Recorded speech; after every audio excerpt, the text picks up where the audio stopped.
Today we're going to make a no knead brioche dough, and from that I'm going to make a loaf of brioche bread. But you could use the same dough to make any number of different things. We start off with 2 cups of all-purpose flour. Next we're going to add the instant yeast and salt. There's the salt, there's the yeast. And we're going to mix them all together. The measurements are in the recipe at the end or in the notes. The advantage of a no knead bread is that you don't have to knead it. You mix it up, you put it in the refrigerator or leave it on the counter, depending on how you're going to do it, for a period of time, and that substitutes for all of the kneading that you would do to form the gluten. So once we've done that, we're going to put that aside, and we are going to make the wet ingredients. The wet ingredients consist of 2 eggs, honey.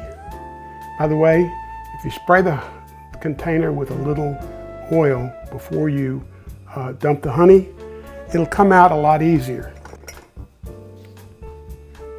Doesn't stick as much.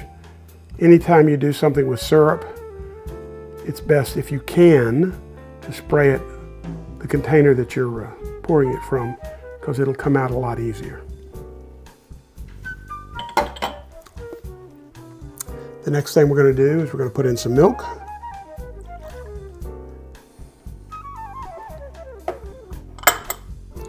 And we're going to put in some melted butter. I'm going to get this started, and then I'm going to whisk it.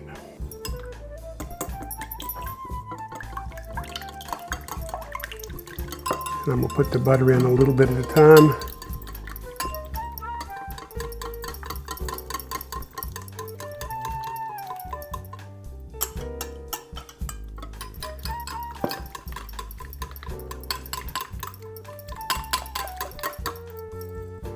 Now, that's pretty well taken care of.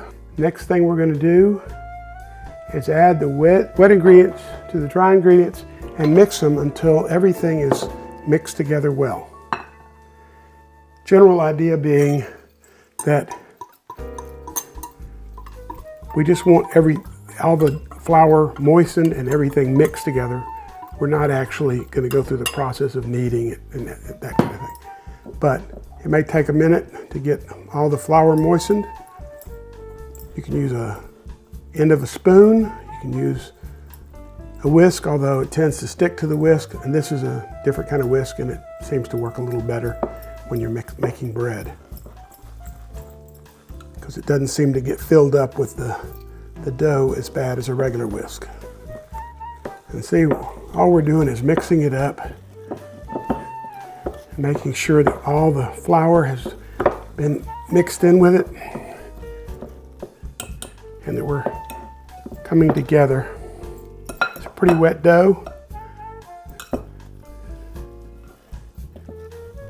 you're concerned that it's too wet, you can always add a little more flour, 1 tablespoon at a time. By the way, I did scoop the flour using the scoop and measure method, where you take a large spoon and fill the measuring cup with it, level it off and dump it, rather than pushing the measuring cup into the flour, which tends to compress the flour. So that's pretty well constituted. So we're going to put that aside. Now we're going to set it and let it rest for 2 hours at this point.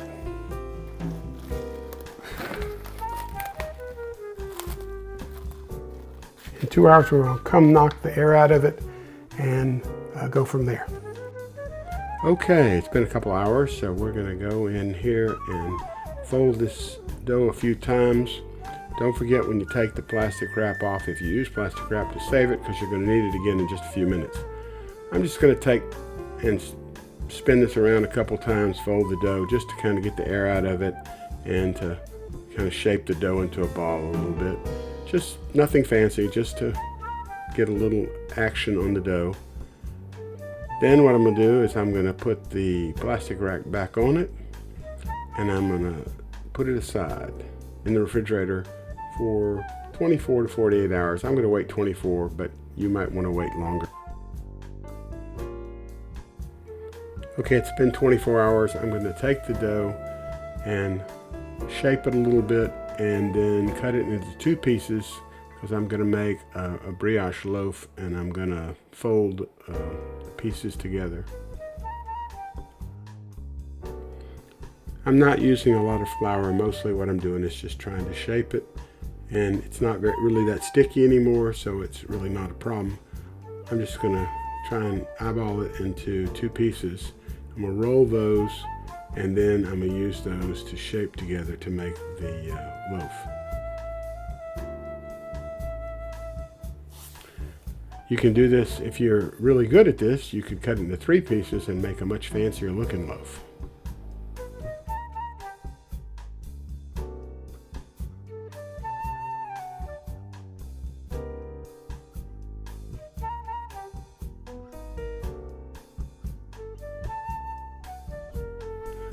Once the dough's ready, I'm going to stick it in a greased baking pan. I sprayed it with a little oil, whatever oil you like. And we'll cover it and let it rise for 2 to 3 hours before I finish it. To finish it, I'm going to cover it with an egg wash pretty thoroughly. You do want to make it thoroughly covered with an egg wash. And then I'm going to put some sesame seeds on top. I've got some tuxedo, which is, I guess, a mixture of white and black seeds, which looks pretty good. So I'm going to put that on top before I bake it.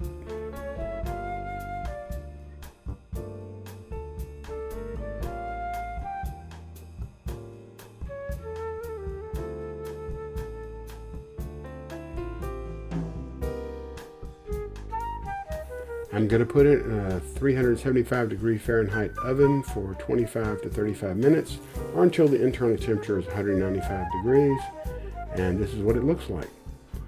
Another way to tell if it's done is to thump the bottom. It should sound hollow. Also, be really careful with the baking dish, because it is really hot and glass burns make nasty scars. I know, I got some in chemistry class about 50 years ago. I hope you make this and enjoy it, and if you enjoyed this video, please subscribe. It really helps. Thank you.